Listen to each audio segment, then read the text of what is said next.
Putin যে খেলাটা শুরু করেছিল, এবার সেই খেলার ময়দানে নেমে পড়েছেন মার্কিন প্রেসিডেন্ট ডোনাল্ড ট্রাম্পও। দুজনের এই পাল্টাপাল্টি শক্তি প্রদর্শনের প্রতিযোগিতা যেন নতুন এক স্নায়ুযুদ্ধের ইঙ্গিত দিচ্ছে। পারমাণবিক অস্ত্রের মহড়া, সীমাহীন পাল্লার ক্ষেপণাস্ত্র আর ডুমসরে বা মহাপ্রলয় দিবসের মতো ভয়ঙ্কর শব্দ এখন আবারও ফিরে আসছে আন্তর্জাতিক অঙ্গনে।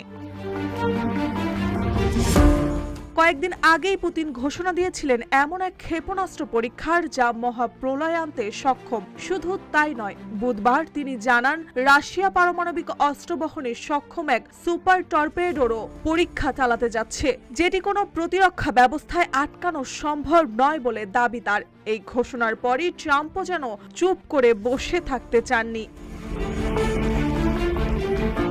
বুধবার রাতে নিজের সোশ্যাল মিডিয়ায় ট্রাম্প ঘোষণা দেন চীন ও রাশিয়ার সঙ্গে পাল্লা দিয়ে যুক্তরাষ্ট্র আবার শুরু করবে পারমাণবিক অস্ত্রের পরীক্ষা। অর্থাৎ 1992 সালের পর প্রথমবার যুক্তরাষ্ট্র এই পথে হাঁটছে। ট্রাম্পের দাবি, অন্যান্য দেশের পারমাণবিক কর্মসূচি তাকে বাধ্য করছে এমন সিদ্ধান্ত নিতে। তিনি বলেন, বর্তমানে যুক্তরাষ্ট্রের কাছে বিশ্বের সবচেয়ে শক্তিশালী পারমাণবিক অস্ত্র ভান্ডার রয়েছে, কিন্তু চীন দ্রুত এগিয়ে আসছে এবং 5 বছরের মধ্যেই তারা যুক্তরাষ্ট্রের সমকক্ষ হয়ে উঠতে পারে।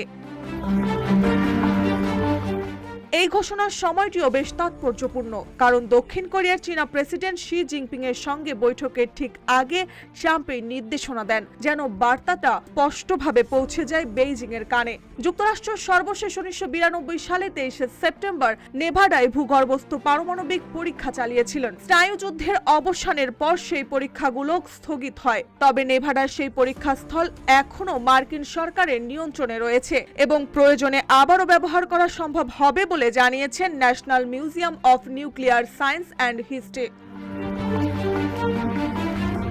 তবে ট্রাম্প এই পরীক্ষাগুলো কিভাবে বা কোথায় হবে সে বিষয়ে বিস্তারিত কিছু জানাননি। তার এই আচমকা নির্দেশনা আন্তর্জাতিক মহলে উদ্বেগ তৈরি করেছে। বিশেষজ্ঞদের মতে এই সিদ্ধান্ত শুধু অস্ত্র নিয়ন্ত্রণ চুক্তিগুলোকেই দুর্বল করবে না, বরং বৈশ্বিক স্থিতিশীলতাও চরমভাবে বিপন্ন করতে পারে। অন্যদিকে উত্তর কোরিয়ার নেতা কিম জং উন পিছিয়ে নেই। একের পর এক ক্ষেপণাস্ত্র পরীক্ষা চালিয়ে তিনি স্পষ্ট জানিয়ে দিচ্ছেন নিজেদের পারমাণবিক শক্তি প্রমাণে কোনো ছাড় দিতে রাজি নন তিনি। ফলে এখন বিশ্বের সামনে প্রশ্ন একটাই, পৃথিবীকে আবারও ফিরে যাচ্ছে সেই ভয়ঙ্কর স্নায়ুযুদ্ধের যুগে, নাকি এই প্রতিযোগিতা একদিন সত্যি নিয়ে আসবে মহাপ্রলয়ের দিন।